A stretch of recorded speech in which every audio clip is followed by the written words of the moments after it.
जैसा कि आप सभी जानते हैं कि दिसंबर 2021 में फार्मासिस्ट संवर्ग का पुनर्गठन हुआ था। यह पुनर्गठन हमारे फार्मासिस्ट कैडर की बहुत पुरानी मांग थी। हर किसी को विश्वास था कि यदि पुनर्गठन होगा तो उस कैडर को फायदा होगा, कैडर में पदों की बढ़ोतरी होगी।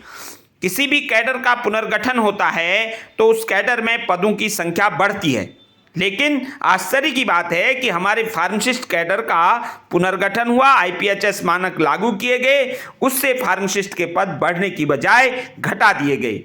पहले फार्मासिस्ट कैडर में 1562 पद थे, पुनर्गठन से 889 पद फार्मासिस्ट के रख दिए गए और 63 पद सीएमओ के अधीन पूल में रखकर आस्थगित कर दिए गए। और स्वास्थ्य उपकेंद्रों में फार्मासिस्ट के जो लगभग 536 पद थे वो समाप्त कर दिए गए, जबकि उन उपकेंद्रों को वेलनेस सेंटर बनाकर वहां आज भी दवाई का भंडारण और वितरण कार्य करने की कोशिश हो रही है, जो कि ड्रग एंड कॉस्मेटिक एक्ट 1940, नियम 1945 और फार्मेसी एक्ट 1948 की अवहेलना है। हमारे जिला चिकित्सालय चंपावत, उप जिला चिकित्सालय लोहाघाट, उप जिला चिकित्सालय टनकपुर में देखिए, यहाँ फार्मासिस्ट के केवल 2-2 पद रखे गए हैं। इन अस्पतालों में आने वाले 300-400 रोगियों को औषधि की डिस्पेंसिंग का अपना मूल कार्य करना, आपातकालीन ड्यूटी करना, इंजेक्शन कक्ष में सेवा देना, इसके साथ साथ जो है 4 धाम यात्रा ड्यूटियाँ, पूर्णागिरि मेला ड्यूटी, वीआईपी वीवीआईपी ड्यूटी, अन्य मेला ड्यूटियाँ के साथ साथ अब तो प्रतियोगिता परीक्षाओं में भी आप फार्मासिस्ट को भेज रहे हैं।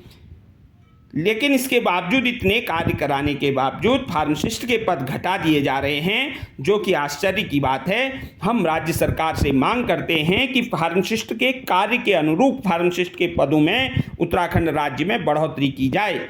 लाखों हजारों की संख्या में प्रशिक्षण प्राप्त फार्मासिस्ट मौजूद हैं, बेरोजगार हैं, उन्हें हर उस स्थान पर तैनाती दी जाए जहां दवाई से जुड़ा कार्य होता है, स्वास्थ्य सेवा से जुड़ा कार्य होता है। WHO ने भी अपनी रिकमेंडेशंस में कई बार कहा है कि प्रत्येक हेल्थ केयर टीम में फार्मासिस्ट का होना अनिवार्य है। इसी के साथ साथ फार्मासिस्ट प्रैक्टिस रेगुलेशन 1915 में भी कहा गया है फार्मासिस्ट के कार्य क्या क्या होंगे, क्या क्या किए जाएंगे। हम राज्य सरकार से मांग करते हैं कि ड्रग एंड कॉस्मेटिक एक्ट का नियमानुसार पालन हो, साथ ही साथ फार्मासिस्ट प्रैक्टिस रेगुलेशन